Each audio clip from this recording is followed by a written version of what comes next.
नमस्कार साथियों, आज हम बात करेंगे सिंगापुर के बारे में। जी हाँ भाई, सिंगापुर का वीज़ा आज रियल में दो एग्जांपल मैं आपके सामने करूंगा। आज लगभग काफ़ी सालों के बाद में कल एक बंदे से मेरी बात हुई। उसने बोला जी हाँ, मेरा रिश्तेदार सिंगापुर चला गया। जी हाँ, एक दूसरे बंदे से शाम मेरी 7 बजे बात होती है। जी हाँ, उसमें कितना डिफरेंस आता है, किस तरह से लोग पहुँच जाते हैं, कितना पैसा देने के बाद भी नहीं पहुँच पाते हैं। सिंगापुर के वीज़ा रेवड़ी की तरह मिल रहे हैं। सच्चाई की बात ये, सिंगापुर के वीज़ा रेवड़ी किस तरह बांटते हैं वैसे वीज़ा मिल रहे हैं। इसमें हम पूरी डिटेल से बात करेंगे कि क्या सिंगापुर जाना इतना आसान नहीं है या फिर आसान है। एग्जाम्पल दो एग्जाम्पल दूंगा, जिसमें आप अगर सिंगापुर जाने में इंटरेस्टेड हैं तो ये वीडियो पूरा देखिएगा।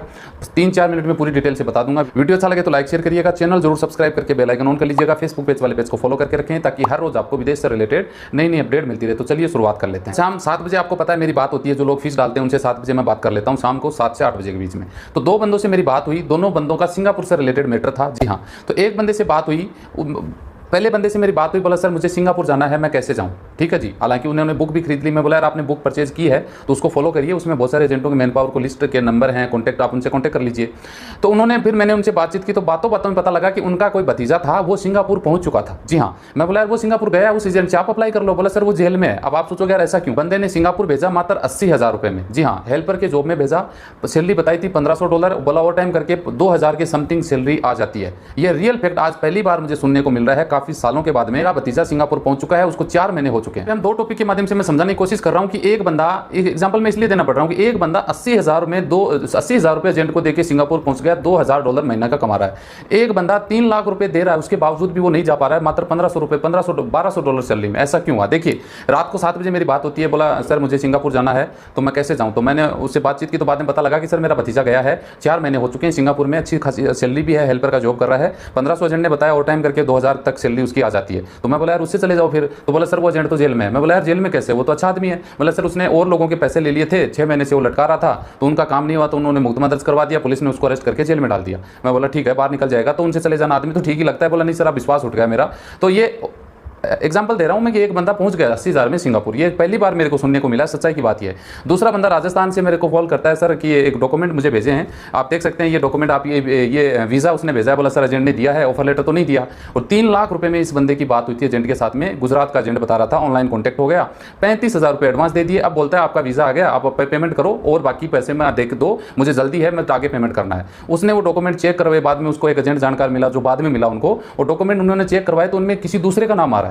यानी सिंगापुर के वीज़ा जो उसको भेजा उसमें तो उसका नाम है, पूरा डिटेल है, अंदर उसको चेक करते हैं ऑनलाइन तो वो दूसरे के ही नाम से शो कर रहा है। तो उसने बोलता है कि ये क्या हो गया। बोला वो कभी कभार हो जाता है, कई बार अपडेट सिस्टम नहीं होता है, तो आप जैसे पेमेंट करोगे वो आपका नाम आ जाएगा। आप बताओ, यानी एक बंदा 80,000 में $2000 कमा रहा है, एक बंदा 3 लाख रुपए देने के लिए तैयार है, उसके बाद $1200 सैलरी में, फिर भी उसको काम नहीं हो रहा है, एजेंट ने उसको बेवकूफ बना रहा है। तो ये सच्चाई है विदेश भेजने के नाम। जो ईमानदार आदमी होते हैं ना वो भाई काम करवा देते हैं, जो चोर होते हैं ना वो पैसा भी 10 गुना ज़्यादा ले लेते हैं, उसके बावजूद भी वो पैसा अब वो काम नहीं करवा सकते आपके। तो इसका ये एग्जाम्पल मैं इसलिए आपको दे रहा हूँ कि जब आप वीज़ा अप्लाई करें तो चाहे वो दूर का हो चाहे नज़दीक हो, आदमी ईमानदार हो कम से कम।